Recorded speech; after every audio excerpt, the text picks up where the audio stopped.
Hello and welcome, guys, to yet another lecture on the environment series.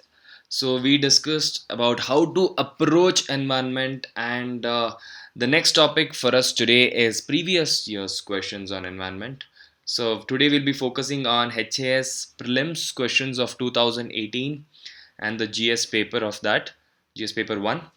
So let's dive into it. Before we dive into that, I would like to mention that Career Point is offering an online crash course which is going to start from 5th or 10th of August. And there is a special discount for the first 20 students. If you are interested, I would suggest you to contact and register yourself because there is limited seats. The number is given below.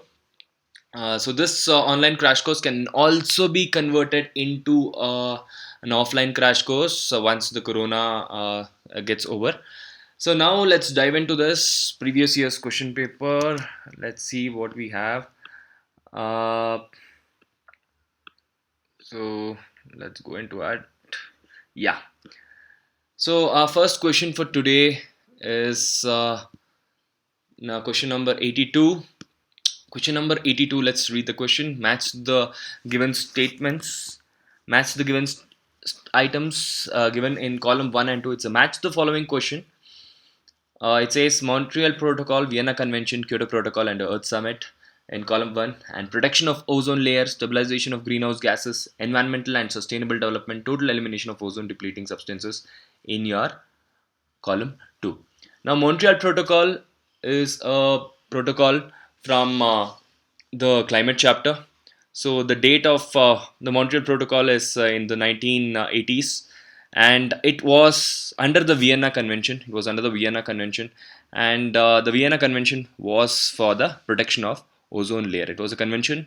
We discussed about convention, and this convention was for the protection of ozone layer. In this convention, there was a protocol called as the Montreal Protocol, which was signed as an agreement, and it was for the total elimination of ozone depleting substances. So in that case, we would match Montreal Protocol with P with 4, and then we would match Vienna Convention with the protection of ozone layer. So that means Q is 1. So where do we find Q as 1? Let's see, in this options we have the option B, and we have option D. Let me just scroll below. Yes, so we have option D and option B, where we have Q as option Q is connected to option 1, that is protection of ozone layer. Now Q is 1, we have matched. Now Montreal Protocol, I said you, was for the total elimination of ozone depleting substances, that is P is 4. So where is P4? P4 is this one and here. So the common option out of all this is P4 and Q1. P4 and Q1. So that's how we got it. Let's check the other one also. R is Kyoto Protocol. Kyoto Protocol was a protocol under UNFCCC. It was formed for the stabilization of greenhouse gases. So R will be 2. So we can confirm here that R is 2. Then S is given as 3. Let's see what is S. S is Earth Summit. Earth Summit took place in the year 1992. So 1992 it took place, and there were 3 conventions under it: the United Nations Convention on Biological Diversity, the United Nations Convention on Climate Change, and the United Nations Convention on Desertification. So these were all this all happened as environment and sustainable development initiative. So in the Earth Summit, so that is S is 3. S is 3. So we go with option D. So our next question is 83. So in this paper you will find about 11 questions from environment. So this is our first question. Let's see the next question. In the context of environment, the term dirty dozen refers to 12 ozone layer substances, 12 persistent organic pollutants, 12 most harmful greenhouse gases, and 12 most degraded ecosystems. So what do you think is the answer? So if you have not done environment, this will be a little bit difficult. But if you have done environment and ecology, you would be knowing that dirty dozen is 12 persistent organic pollutants, 12 persistent organic pollutants that they mention in which one? The Stockholm Convention. And Stockholm Convention we will learn as a convention in your environment and ecology. So that was a convention which was held to stop the the export and import to control the export and import of persistent organic pollutants. One of them is DDT. So there were 12 initially, and now there are more than 12 apparently. But the name Dirty Dozen is famous. Now, persistent organic pollutants are famously called as POP. If you know POP, so this Stockholm Convention was for the protection of POP. So our answer here is only two. Only two becomes the answer. Next, so we have done two questions. Now let's see the next question. Vast majority of biodiversity occurs in the options are developing countries, developed countries, equal in both, and none of the above. Now this is a slightly tricky question, and it helps if you have a little bit of common sense over here. That in developing countries, the development is less, and therefore you wouldn't expect the trees to be cut. So the answer wouldn't be developed countries or equal in both. So I would go with answer A. It's a very subjective question actually. Sometimes people can go with equal in both also, but if you use your common sense and know that developing countries like it may be India, Bangladesh, or Nigeria, and most of the African and Asian countries, so you will know that biodiversity is much higher as compared to the developed countries like USA and Russia, etc. So let's go to the this is question number 84. That's our third question, and let's go to the next question. Apico movement was led by Apico movement. I think you would have been familiar with a movement called the Chipko movement, and Chipko movement was started by the Bishnoi community. Okay, but this Apico movement was a very similar movement like the Chipko movement, but it was held in the southern India. Okay, and one guy who was leading this Chipko movement was Pandurang Hegde. Okay, so this is a part. It is actually your environment topic, and sometimes it might also be included or studied under your geography topic. So if you have referred NCRT geography of class 8, 9, 10th, you would probably have come across this Apico movement. Okay, it's just similar to your Chipko movement of the Bishnoi community. Next question is the fresh water present on Earth. Fresh water present on Earth. Now this again is a geography question or a environment question. Now we all know that fresh water present on Earth. It's a factual question, so there is no. If you know the answer, you've got it. If you don't know the answer, you just have to leave it. So since there are two options which are very close to each other, that is C and D.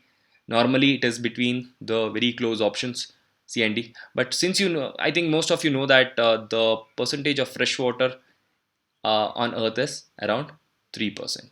So that's the answer, 2.97%. Fresh water accounts for your icebergs, the rivers, the groundwater, and all these things together forms your fresh water. The saline water is your ocean water, which is about 97.03%. So if you know that, we can get this answer right. Okay, so it's a factual question. Let's go on to the next question. Which industry labors are most prone to cystolicosis disease? Now, this is like this is almost similar to cystic fibrosis. Okay, cystolicosis. So this is caused by silica elements present in the cement industry. Now, cement industry workers are exposed to what? Cement industry workers are exposed to these small particles which accumulate in their lungs and cause breathing issues. So that disease is called cystolicosis disease, and it is mainly observed in the cement industry. Obviously, if you see the options, there is electric industry. Obviously, it can't be the answer. Electric industry mein ye ho hi nahi sakta. Then there is a computer industry. Okay, computer industry maybe I don't think so. You will have those particles, suspended particles floating around which can cause this disease. Dairy industry maybe ye nahi ho sakta. So your answer would be the cement industry. It's pretty clear from here. Your answer is cement industry. Now let's go to the next question. Match the items given in column 1 and 2. Now I find match the following questions a little bit difficult because it takes a lot of time for you to match. See, these questions can be done in about 30 seconds, but match the following questions require a little bit of time. Okay, but once you're sure of one of the options, you can go with I mean, if for example, let me take this question as an example. Now, Biodiversity Act, ये पता है मुझे कब हुआ था. Okay, I know that Biodiversity Act happened in 2002. Okay, now I know that Biodiversity Act happened in 2002, so I know P will go with 4. अभी P4 में कौन कौन से ऑप्शंस है हमारा? एक C है और एक D है. अभी इन दोनों ऑप्शंस में Q you have it as 3. So obviously Q is 3, it is done. Now the only doubt we have is whether R is 2 or R is 1 or S is 1 or S is 2. Now R कौन सा है यहाँ पे? These I mean if you know this, you know, otherwise you have to take a 50-50 call from these two things. So anyways, this topic, before going to the answer, this topic we have discussed it in the acts and policies करके एक division था. हमने देखा ecology में था, biodiversity में था और आपका क्लाइमेट चेंज में भी था. तो this biodiversity act is from the acts and policies of your the environment topic, and these e-waste management rules or hazardous rules or the municipal solid waste management rules are from your environment and ecology topic. So this is from your environment and ecology topic, and these are some of the rules which have been which have been added onto your which act? That is the Environment Protection Act of 1986. So let's see these rules, when these rules were added. Okay, so the municipal solid waste management rules were added in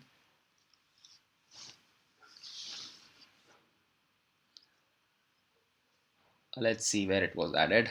88. So we have it as one municipal solid waste management rules were added in the year 2000. So yes, so this S will go with 1. So your answer will be C, that is P4, Q3, R2 and S1. Now S is 1, चलो आगे देखते हैं. R is 2, that is 2008 hazardous waste management handling and transboundary rules which were added in 2008 में add किया गया था ये. This was added in 2008. Okay, so this was 2008. This was in the year 2000. This was here in the 2000. Okay, then this e-waste management rules, as I already told you, is 2002. Yeah, this is Biodiversity Act is 2002. Biodiversity Act is 2002, and this will be 2011. Okay, so we have matched it perfectly. So this I have already checked with your HAS answer key, and these are the answers, official answer keys, matched with official answer keys actually. Next we come to a question in which your Project Crocodile was launched in India.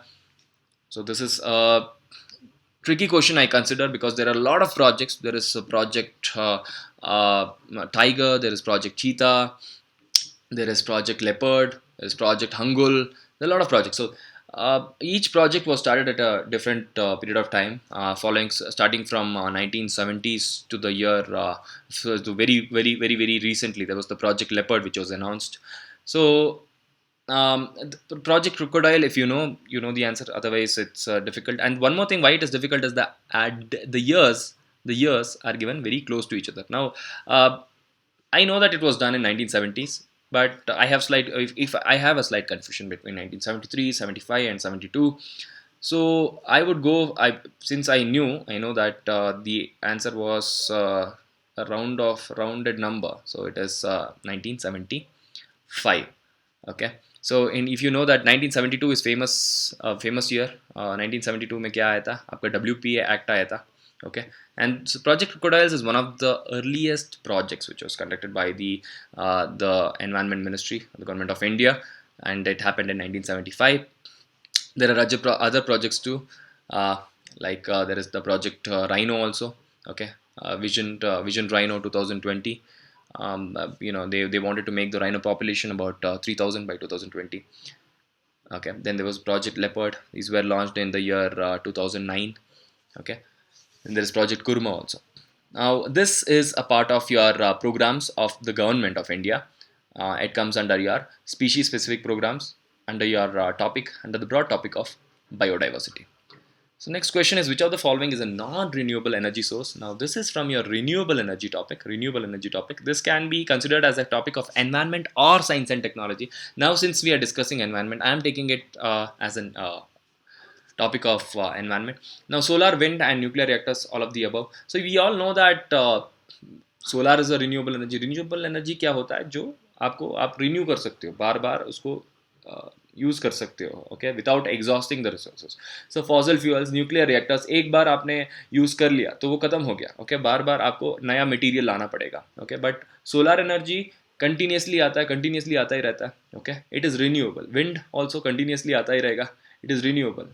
Okay, what you can replenish again and again, that's renewable. So we know that this is a renewable, this is also renewable. But यहाँ पे question में non renewable पूछा है. So okay, you have to always be carefully observing the negative aspects of the question. Non renewable पूछा है तो आपका answer होगा सी यहाँ पे. So our answer is C, non-renewable source. Nuclear reactors is a non-renewable source. Next question is, which of the following is not a fundamental unit? Okay, so this too is a topic from I would say, okay, this topic is from science and technology. Okay, the answer over here is liter, but we wouldn't go because this is a science and technology question, it's not an environment question. Next question on environment is, let's see the next question on environment. Again, there is a renewable source of energy question. Now you know that there is coal, fossil fuels, natural gas and the sun. So fossil fuels भी exhaust होता है आपका, coal भी exhaust होता है. coal भी एक तरह की fossil fuel है. Even natural gas is a kind of fossil fuel which has been formed from fossils of millions of years. उससे हम निकालते हैं natural gas. Sun again is a renewable source of energy, and that's what they are asking over here. So our answer becomes D, sun. Let's see next question. The global warming has resulted in, I think we discussed about global warming in the chapter of climate change. I told you how global warming was one of the aspects of climate change, जहाँ पे temperature ज़्यादा हो रहा था. Temperature ज़्यादा होने के कारण आजकल क्या हो रहा है, बारिश एराटिक हो गया है. बारिश एराटिक हो गया तो डिजीजेस भी ज़्यादा हो गया है. तो आपको लगता है कि इंक्रीज इन क्रॉप यील्ड हो गया है? नहीं, नो फेस. क्रॉप यील्ड इंक्रीज नहीं हो सकता. क्रॉप यील्ड डिक्रीज हो सकता है बट इंक्रीज तो नहीं हो सकता. ग्लोबल वार्मिंग से कभी फ़ायदा नहीं होगा, अभी नुकसान ही होगा. तो obviously decrease in sea levels होगा तो why would island nations be afraid of the global warming. So ये नहीं हो सकता, decrease in sea levels. Next is decrease in human deaths. Obviously नहीं हो सकता, इंक्रीज हो रहा है. डिजीजेस ज़्यादा हो रहा है. अभी देखो corona, that is also one of the they say that global warming is also one of the causes of corona or the mutation of this particular virus. Next is your increasing sea levels. Increasing sea levels, obviously warm होता है तो melting of ice हो जाता है और आपका sea level increase हो जाता है. Now this is one of the impact or effects of global warming that we can see over here. So our answer becomes D in this question. Next is photosynthesis occurs in. Photosynthesis एक आसान सा सवाल है ये. I mean, anyone who has studied 5th, 6th, 7th biology, they will be able to say photosynthesis occurs in the chloroplast of the cell. This is biology. I would consider it as a topic from environment as well as science and technology. Next is, in which part of our body RBC is formed? Now again, this is part of your science and technology. I wouldn't go into that.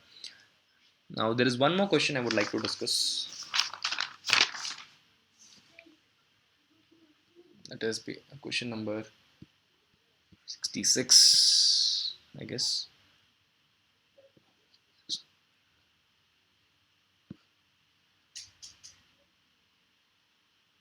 Okay, anyways, I think I'm not getting that question. But these were considerably, I think we discussed around 10 questions of the environment and ecology. And I guess you get the idea that environment ecology forms a considerable portion of your HAS prelims. It's about 10 questions, matlab it's about 10%. 10 to 11 questions is 10%, and how much important it is to study this topic. Okay, so in the next class we will deal with other subjects too, and break the HAS 100 questions into different this thing according to the weightage of the different subjects. So yes, before ending, I would like to remind you that the batches for HAS or IAS and Allied and DW and EO are starting in Career Point. So in case you want to join this program, which is an online program, which will be converted to offline, this crash course where you can revise if you are, since the exam is very close, you can also revise. So I would like to say that there is special discounts for the first 20 students, and the batches are starting from 5th and 10th of August. So please contact in the number below if you are interested. So that's it for today, and please subscribe this channel for a lot more updates on how to prepare for HAS, IAS, and these and other services. So until then, thank you. Have a nice day.